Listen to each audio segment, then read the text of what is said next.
Eu sou a Patrícia de Camargo e estou aqui novamente com a Isabel Carvalho para mais um Papo de Arte. E hoje nós vamos falar de um texto que tem como título As Fontes da Arte Moderna. E ele tem apenas 8 páginas. Sim, vocês não vão acreditar no que rende esse texto do Júlio Carlo Argan. Que Isabel tem aí o livro onde ele está consignado, né? Um livro da Companhia das Letras. Isso aí, Patrícia. Esse livro aqui ele foi publicado pela Companhia das Letras e ele é, na verdade, um compilado de diversos textos que foram organizados por um dos alunos do Argan, que eu esqueci o nome, deixa eu dar uma olhada, Bruno Contardi. E, na verdade, não são só artigos. Aqui a gente também vai ter diversas aulas dele que foram gravadas e transcritas.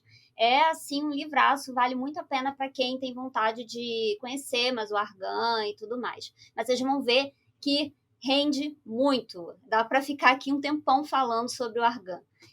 Antes da gente continuar, eu queria só falar um pouquinho sobre a recepção do Argan aqui no Brasil. Ele é muito estudado nas universidades aqui no Brasil e, assim, existem estudos que falam sobre essa recepção, inclusive tem um texto que eu recomendo muito, que é do Roberto Conduru, que ele fala como que o Argan ele é recebido em diversos lugares do mundo e nos Estados Unidos, em outros países da Europa, ele não tem uma receptividade tão grande quanto no Brasil. Isso é muito interessante.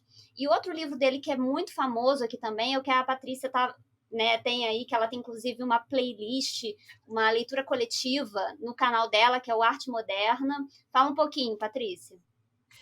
Gente, esse livro é um outro clássico. Na verdade, como a Isabel falou, mesmo aqui na Espanha, ele não tem toda essa receptividade, mas esse livro aqui também é vendido aqui no território espanhol e caro. Acho que é quase 50 euros aqui o livro esse, que é pela editora Cal. Gente, esse livro é uma loucura, tá? Ele vai trazer aqui a sua tese que a arte moderna começa com o romantismo, lá com Delacroix. Quando a gente fala de Delacroix, lembra, é a liberdade guiando o povo, e que esse é um indício que, a partir dele, começa esse movimento que vai, no início do século XX, trazer todos os ismos. Né? Na verdade, os ismos começam no final do século XIX, mas a arte moderna, assim, o power, nós vamos ver no comecinho do século XX. Ele vai trazendo isso, mas não de uma forma didática. Ele vai e volta. Como a Isabel já comentou comigo, ele tem uns devaneios e tal. Não é um livro fácil, por isso eu fiz essa leitura coletiva e você pode adquirir, olhar, baixar essa playlist, ver no seu computador, acompanhar e deixar também as suas dúvidas, conversar comigo através dos comentários dos vídeos aí dessa leitura coletiva. Mas eu recomendo, viu? Porque eu acho que nessa parte da arte moderna ele é um craque. É verdade. E para falar um pouco do texto que a gente escolheu falar hoje, né? Basicamente, Fontes da Arte Moderna é uma espécie de resumo do que ele considera a arte moderna. Então, ele vai começar lá do impressionismo e vai até o dadaísmo, assim. Ele não entra profundamente na análise do cubismo, nem do futurismo e do dadaísmo em si, mas ele chega a passar um pouco por cada movimento e diferenciar o que é impressionismo do que é expressionismo, objetividade versus subjetividade. Então, tem várias questões muito importantes dentro do que ele considera arte moderna e que ele vai levantar aqui nesse breve texto, mas que não deixa de ser assim super complexo. E ele vai, o que ele considera como arte moderna? O que ele chama arte moderna? Ele diz que a arte moderna é um momento de quebra e ruptura de tradições. Então ele considera que o impressionismo seria esse grande representante dessa arte modernista, porque além de romper com a questão temática, que é algo que o próprio realismo já havia feito, então mostrando o cotidiano, o dia a dia, né? Lembrando que a arte acadêmica que se coloca ali em oposição, né, a esses movimentos e tal, ele prezava muito pela mitologia, pela pintura histórica, enfim. O impressionismo também vai trazer um romper tecnicamente falando, né? E aí existem várias questões quando a gente pensa nesse sentido, inclusive a própria forma de se pintar. Então, a pintura ao ar livre, ela vai ser um grande marco nesse momento. A gente já tem outros artistas anteriores ao movimento impressionista, como, por exemplo, Camille Corot, que eles iam para aquela floresta perto de Paris De ali para Fontainebleau. pintar. Isso, em 1830, assim, então bem antes assim realmente do movimento impressionista e tudo mais. É claro que a gente tem todo um contexto aí social e industrial da revolução industrial que estava acontecendo, que proporcionou também essas revoluções técnicas e revoluções do próprio impressionismo. Até porque nessa questão da revolução técnica, a gente tem que lembrar que a fotografia já havia sido inventada, ela evoluía a passos agigantados, então já não tinha muito sentido a busca pela verossimilhança, né? Se quando você tirava uma fotografia, cada vez mais essa verossimilhança era entregue diretamente e muito mais rápido que você pintando. Então eles tinham que ir atrás de novos desafios. E tanto que o Argan, nesse texto, ele afirma que o impressionismo ele rompe porque ele vai destacar o valor da sensação como fato absoluto e autônomo. E essa sensação a máquina não podia transpor. Necessitava desse olhar, necessitava desse ser que trazia a sensação que ele estava tendo, no caso do impressionismo ótica, diretamente para a tela, e que ele conseguisse conjugar essa sensação durante uma hora, porque normalmente pensa, a cada hora o sol muda de posição, então as luzes e sombras vão se alterando, e por isso o impressionismo tem essa pincelada rápida, porque se ele se detivesse, o que ele estava vendo se alterava totalmente. E a ideia era fazer essa instantânea, captar essa sensação. E, claro, como a Isabel falou, eles vão fazer essa pintura plein air, e diretamente plein air mesmo, porque ainda os da escola de Barbizon, normalmente eles faziam esboços e terminavam a obra no estúdio. Os impressionistas, muitos deles não vão terminar aí, olhando. Então, você tem todo o mundo como temática. E mais o que acontece? Quando você sai, você precisa levar um material que te exponha a você caminhar, levá-lo de um lado para outro, então as telas diminuem de tamanho. E isso muitas vezes era visto como que se estava fazendo uma arte menor. Então, isso também é a primeira rejeição, porque as pessoas estavam acostumadas a ver que a arte que tinha uma importância, ela tinha um formato grande. Pense nos temas bíblicos, mitológicos, históricos. E aqui isso não é possível. E não é porque era uma arte menor, é porque aonde eles estavam pintando, os meios que eles estavam utilizando, não disponibilizavam que eles pudessem fazer grandes formatos. Tanto que quando você fala, mas e o Monet e as ninféias? Isso aí ele pintou numa casa que ele preparou e muito, já no final, isso exatamente, que a gente já vai ver que ele também está enveredando por outros projetos de pesquisa, né? Mas estamos falando aqui desse impressionismo de começo, essa ruptura que a Isabel comentou. E essa questão que a Patrícia comenta sobre a ideia de que as telas elas vão ficando menores, ela está atrelada também a uma outra ideia, que é a ideia de autonomia da arte, da obra de arte, que o Argan coloca, que é muito própria dessa produção modernista, em que o objeto ele não mais é feito por encomenda, então você não tem mais esse mecenas que financia, eu quero fazer a capela tal, a parede tal, e, enfim, né? Você vai ter ali um momento em que a obra de arte ela se torna autônoma, independente dessas demandas, né? Na verdade, não que não existisse uma moda, né? Isso é importante a gente dizer que, claro, que existia. E muitos artistas, quando eles queriam vender, eles acabavam se adaptando àquelas modas e tal. Mas, assim, a ideia de que faz arte pela arte é justamente que está associada a essa ideia de autonomia que é própria da arte moderna, né? E E nisso uma outra. que você comentou, Isabel, de ter que se atrelar a uma moda, a gente vai ter também que desromantizar aqui para o pessoal o Van Gogh, porque o pessoal pensa que ele era um, nossa, tudo é pela arte e tal. E ele também pintou certos temas porque ele queria ter autonomia na vida, ele queria vender, ele estava de saco cheio de ser sustentado pelo irmão. Então, quando ele está em Paris já, ele vai num restaurante e vê uma vitrine cheia de flores e as pessoas todas olhando, todo mundo passava olhando. E ele também tinha já conhecimento do mercado da arte, porque ele tinha trabalhado nesse mercado, o irmão dele continuava trabalhando nesse mercado. Então ele começa a pintar as flores que vão desembocar na série dos girassóis por um motivo econômico. Sim, e acho que isso é muito legal para a gente desmistificar algumas biografias que existem por aí. Isso vai muito de encontro com todos os nossos debates aqui, que a gente fala sobre essa ideia de romantizar e mitificar os artistas, as histórias e tal.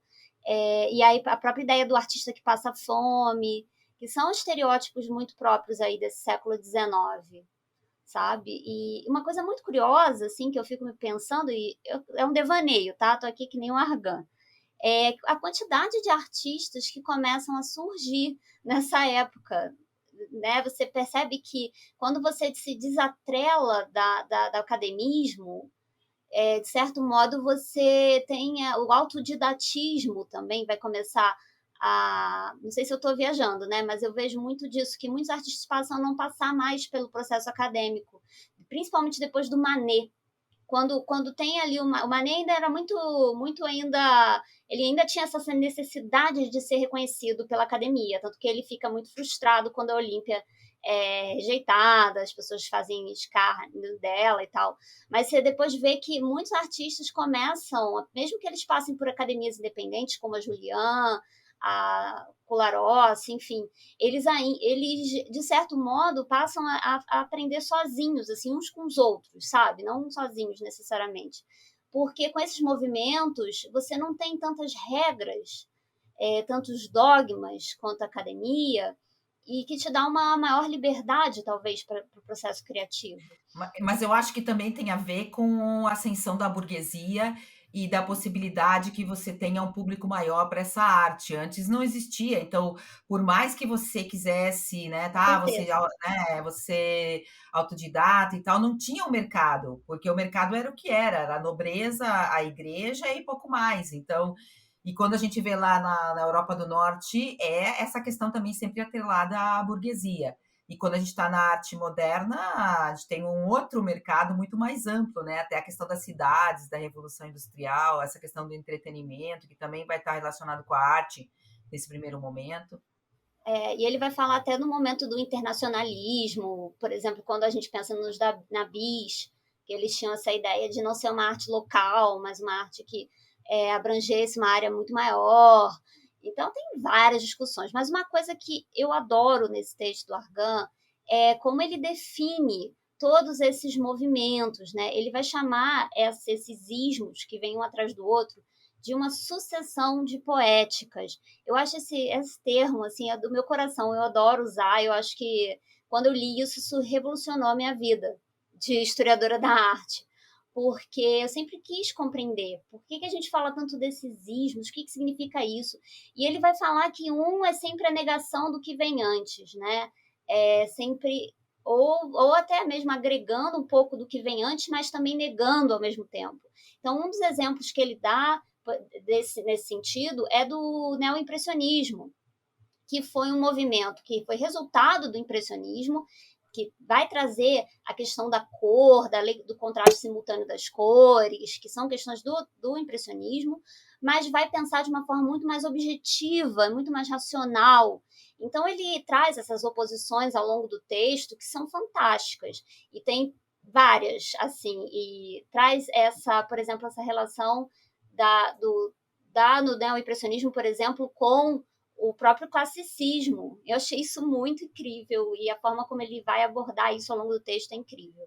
Eu sempre tinha pensado em dualidade, assim, que chega um momento que o movimento ele era mais impressionista ou mais expressionista. Então tinha, para mim era assim, mas depois que eu li esse texto do Argan, para mim já cria um triângulo, porque tem alguns que vão ser mais, tem essa tendência, como no neoimpressionismo, para o científico, né? E que ele diz que estão voltados para o objeto, e que daí também estaria o cubismo, o futurismo, que seriam quase para ele filhos desse neoimpressionismo.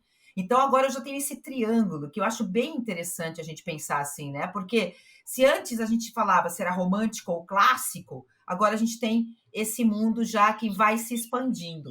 E do lado poético ou literário, ele fala que são movimentos que tendem a compreender o sujeito, né? Que é isso, pensa, da questão do expressionismo mesmo, né? Que ele vai falar mais adiante sobre esse expressionismo. Tanto que ele vai também colocar em diálogo o fauvismo, né, do Matisse, que nasce aí na França mesmo, e o expressionismo, que nasce na Alemanha. Então, ele vai vai dialogando, vai fazendo um diálogo, e ele fala que o fauvismo, que tem esse grande expoente que é o Matisse, ele está muito relacionado com o classicismo, né? Com esse classicismo, mas não é que seja claro que o Matisse não revolucionou nada disso, mas que tem uma estrutura muito ainda relacionada com a estrutura clássica. E ele relaciona com o Prêmio Nobel, que eu achei lindo também, quando ele relaciona com o André Gide, Uhum. que é Prêmio Nobel da Literatura em 1947, que era amigo do Oscar Wilde e que começou a sair do armário depois que encontra o Oscar Wilde na Argélia. Cara, essas histórias que, né, que a gente vai As relacionando. fofocas. Plantão de fofoca. Plantão de fofoca aqui, sempre tem que ter, né, Isabel? Sempre, sempre. Tem que engrandecer o podcast. Esse é o momento de engrandecimento, que em espanhol a gente fala la salsa rosa, que é o momento fofoca. E ele diz que o fauvismo, ele tinha uma exaltação da pânica, como dessa coisa da realidade, se apropriar dessa realidade estava mudando muito, né? Aí no começo do século XX. E que eles faziam uma deformação que era objetiva. Em contrapartida, no expressionismo lá na Alemanha, que parte de Van Gogh e Munch, cara, imagina, a partir de Van Gogh e Munch já diz tudo. Que os caras vão partir de traumas, ele diz, né, de juízos severos sobre as coisas do mundo que estão muito arraigados dentro dessas culturas aí mais do norte mesmo, e que parte, então, tentando trazer, explodir, para tirar essa coisa que está tão arraigada, tirar, né? Que vai o quê? Expressar essas sensações. E ele disse, portanto, que a deformação nesse expressionismo dessa veia alemã é uma deformação subjetiva. E pensa no Munch. Bom, Van Gogh todo mundo conhece, mas o Munch conhece menos, porque o Munch, ele era misógino. Então, quando as mulheres começaram a ganhar terreno, ele não compreendia esse mundo.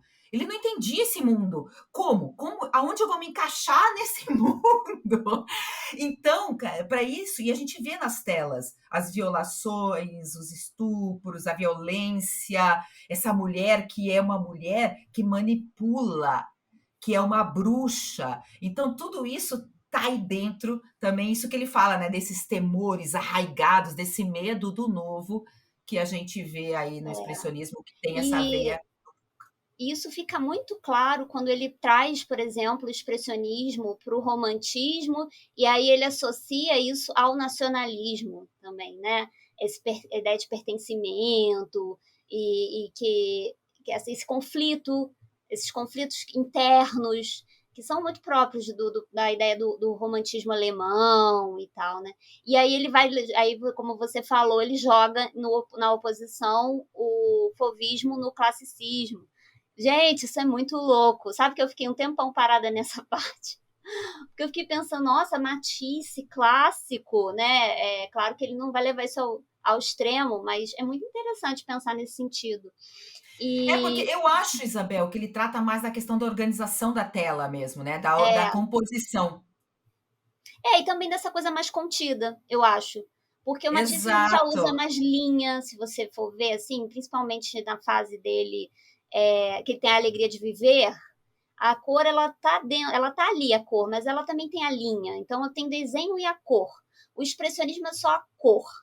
Não, e quando o Matisse recorta, cara, você tá Cut-out. contendo mais Aquilo é ainda. desenho. Aquilo é desenho. Desenho com a Cut-out, tesoura. né? Exatamente. E assim, uma coisa que você falou, né, desse neoimpressionismo como outra ponta do triângulo, a gente também pode pensar, por exemplo, no Cézanne, que também foi um artista que procurou organizar o impressionismo. Quando eu penso no Cézanne, eu imagino um cara muito assim metódico.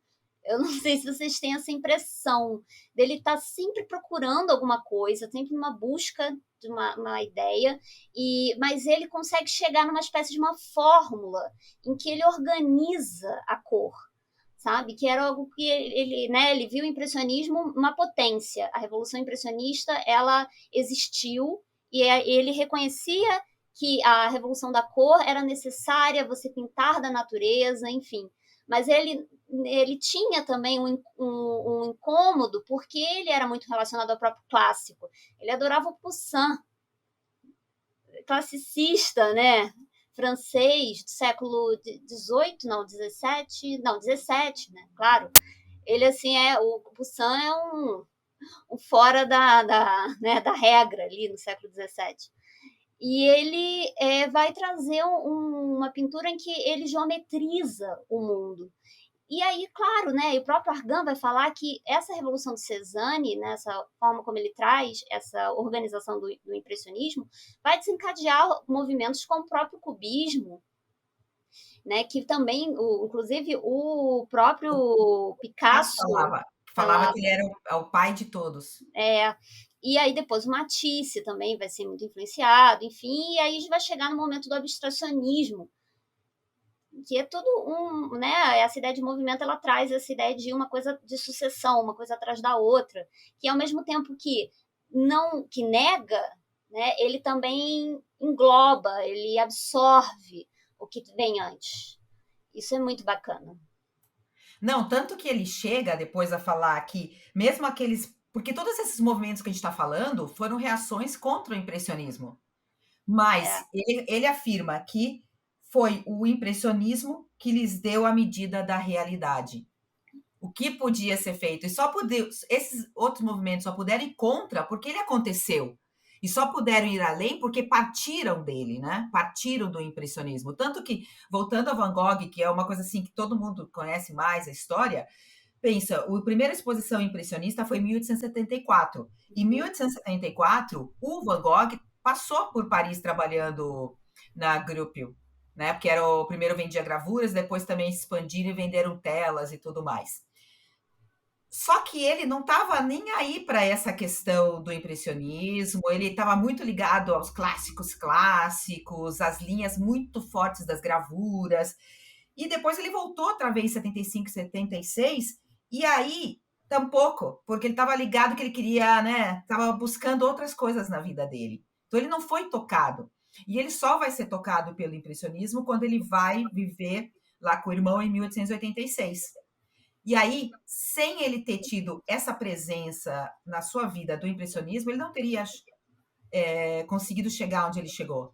Porque é impressionante quando a gente vê a mudança da água para o vinho. Ele tinha uma paleta que o irmão dele toda hora falava para ele: para com isso, é muito escura, você está vivendo lá, onde não tem, né? Isso, paletas tem que clarear. E ele nada. Daí, quando ele vê os impressionistas, que ele vai conviver com esses artistas graças ao irmão que vendia as obras para eles, vai abrir, ele vai mudar totalmente. E vai ser tipo essa fase de transição que ele precisava, porque daí quando ele chega no sul da França, que vai nascer aquele Van Gogh que todo mundo venera, né, hoje. E mitifica. Total.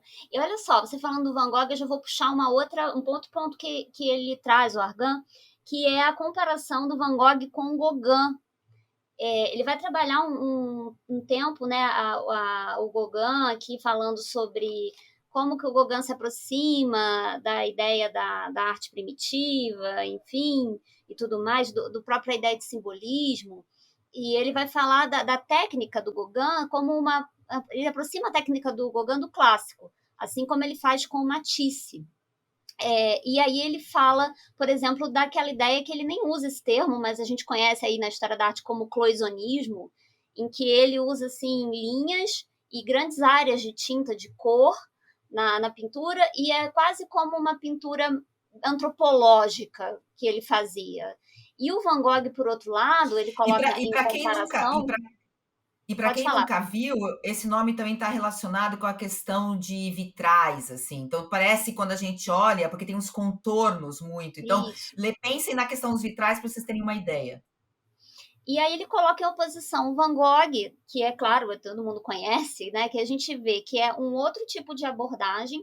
Você não tem essa delimitação figura e fundo, como a gente vê no Gauguin, por exemplo. E ele vai chamar que a pintura do Van Gogh, ele adota a visão do real como expressão de uma condição interior. E uma coisa assim que eu amei demais foi que ele trouxe assim a comparação da ideia de sagrado dos dois artistas. Então ele fala que no Gauguin o sagrado ele está presente na natureza e no homem, enquanto o sagrado em Van Gogh está em Deus. Eu achei isso tão bonito. Assim, a forma, né, de comparar os dois artistas a partir dessa ideia de sagrado. Não, E ele é pode falar. interessante, porque ele também nos nabis vai fazer, porque lembra que a gente já comentou aqui, Isabel, que ele vem, o Gauguin vem desses nabis, né? Dessas aí que vão usar essa cor de uma forma uau e tal. E os nabis, ele também faz uma divisão que é interessante.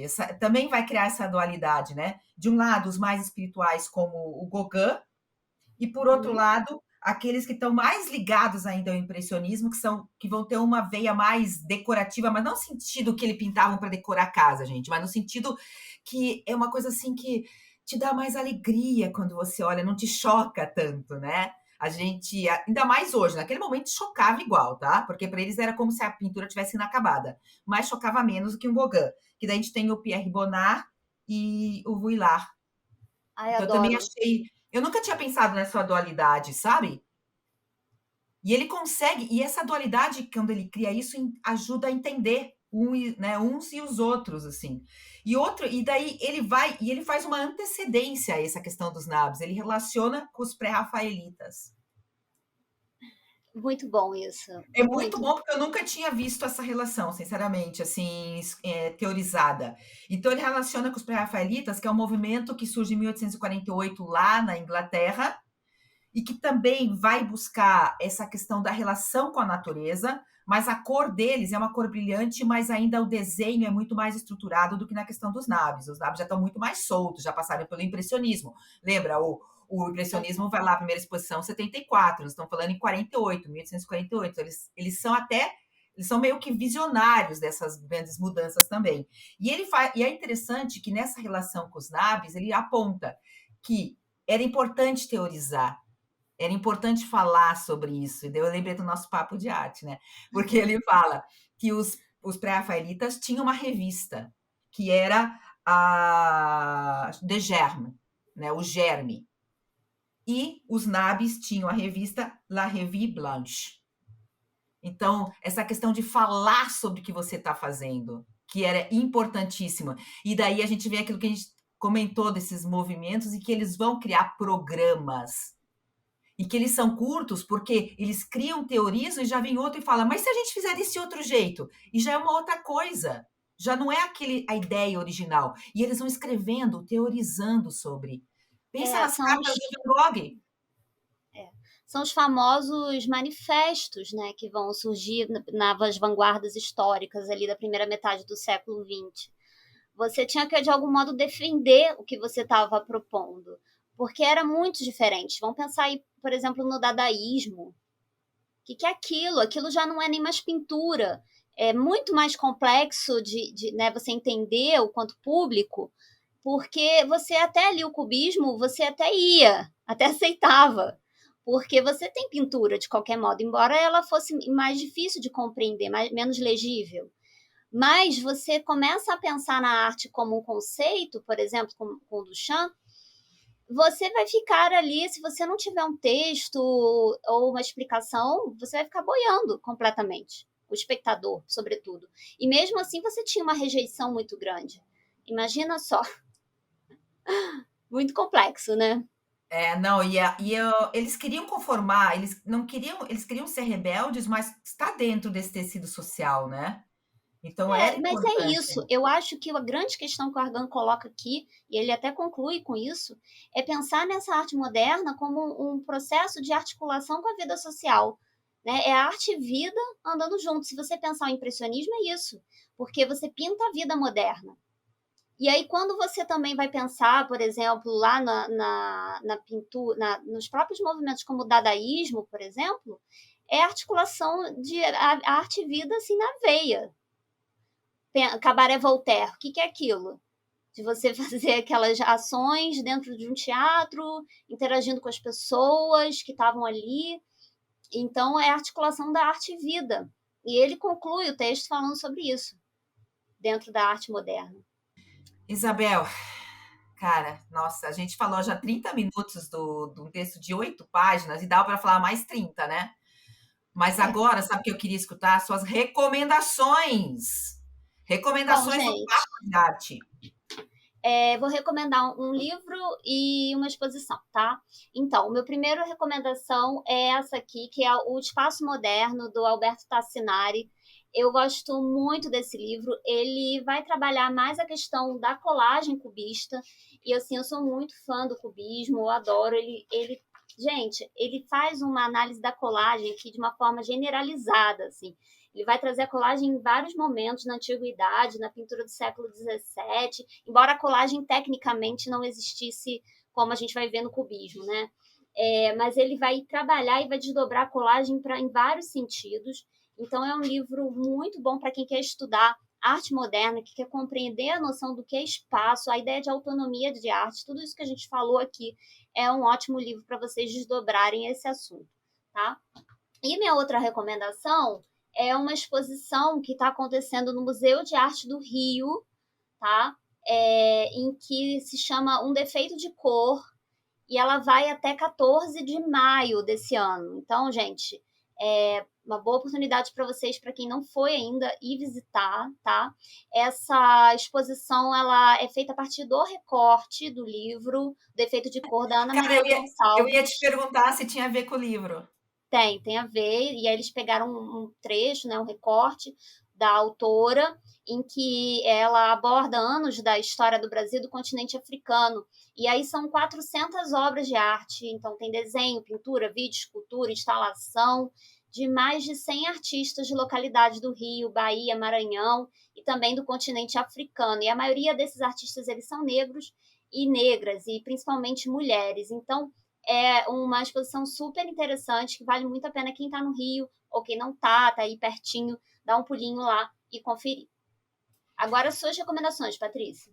Eu tenho uma recomendação que é a visita ao novo edifício da Pina Contemporânea, que vai. Quando a gente estiver publicando esse episódio, ele já vai estar aberto, porque ele abre agora no comecinho de março. E eles vão abrir com uma exposição, uma grande monográfica de uma artista sul-coreana. É a primeira monográfica dela na América Latina, então vai ser enorme. É a artista, gente, aí eu vou falar o nome agora. Eu vou falar Yang, aqui eu coloco é Haig Yang. Não deve ser assim, né, gente, que pronuncia, mas é uma artista que ela trabalha com instalação, escultura, papel, fotografia, né, multidisciplinar. E ela, nessa exposição, ela vai trazer uma colagem em que ela reúne imagens de olhos, orelhas e mãos de personalidades como Tomi Otaki, Mira Schendel, Ligia Clark, Cildo Meirelles, Oscar Niemeyer, Lina Bobardi, Caetano Veloso e Maria Bethânia. Então, ela vai fazer um mosaico, cara. Quando eu li isso, recebi aqui da Pinacoteca esse release, eu fiquei louca, falei, eu tenho que... E é uma pena porque só vai até 28 de maio essa exposição aí no novo edifício. Também estou super curiosa para ver como que vai ser, as propostas que eles vão trazer. E é super importante, gente, porque é um novo espaço para a gente ver a nossa arte, a arte do nosso presente, né? E que vai nos ajudar a compreender também o que a gente está vivendo, porque te traz um diferente ponto de vista. Ainda mais uma artista como essa, que trabalha diversas linguagens, né, para trazer a sua mensagem. Acho que ela tem até um site específico que ela vai fazer, que deve ser esse, né, com as colagens e tal, que ela vai trazer para essa exposição. A entrada tá R$ 10 inteira, que é baratíssimo, pensa, e 5 a meia. E eu acho, e diz aqui, olha só, que nos primeiros 30 dias de funcionamento da Pina Contemporânea, a entrada não será cobrada. E sempre tem, né, algum dia que é gratuito, alguns Uhum. coletivos. Então, aí eu queria que vocês fossem lá prestigiar, para que grandes exposições possam ser trazidas. Até porque, para um museu desses, pleitear publicidade, ir atrás de patrocinadores, tem que ter números, infelizmente, né? A gente se move, as pessoas podem chegar e falar, o conteúdo é o rei, não sei o que é o rei, mas no fim acaba que as pessoas querem números. Então, vamos lá prestigiar, vamos encher a Pinacoteca Contemporânea, né? Posso falar uma coisa para concluir, meio que para concluir, para amarrar com o nosso próximo episódio? Que é o seguinte, o que a Patrícia está falando é muito importante, essa ideia de você prestigiar a arte contemporânea. E eu sei, né, gente, tem muita gente que tem dificuldade com determinadas produções, de compreender, enfim. E tem toda uma discussão sobre isso, né? Isso é uma coisa completamente que a gente vê que isso acontece na história da arte, principalmente nesse período que a gente abordou aqui, do Argan, é justamente o que ele fala dessa incompreensão que existe das pessoas que da época ali, naquele momento que a obra ela é feita e depois ela é reconhecida, é estudada e revista, né? E é justamente isso, a gente vê esse movimento e a gente tem que tomar cuidado com isso também. A gente tem que tentar olhar, enxergar e ver qual a qualidade daquele trabalho, enfim, tentar abrir a nossa mente um pouco também para essas produções contemporâneas. Eu acho que esse prédio aí vai ser, assim, mais uma coisa muito importante para a gente tem que valorizar muito. É isso, né?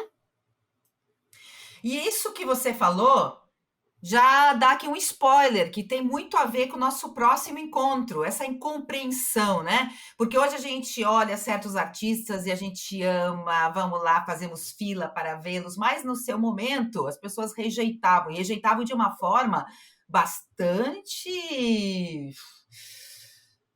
agressiva. Malvada, malvada. Malvada, exatamente, essa é a palavra, malvada. E isso a gente vai ver no nosso próximo encontro. E hoje eu e a Isabel nos despedimos, eu com um beijo no coração aqui das Canárias. Show! E eu aqui da região serrana do Rio de Janeiro. Valeu!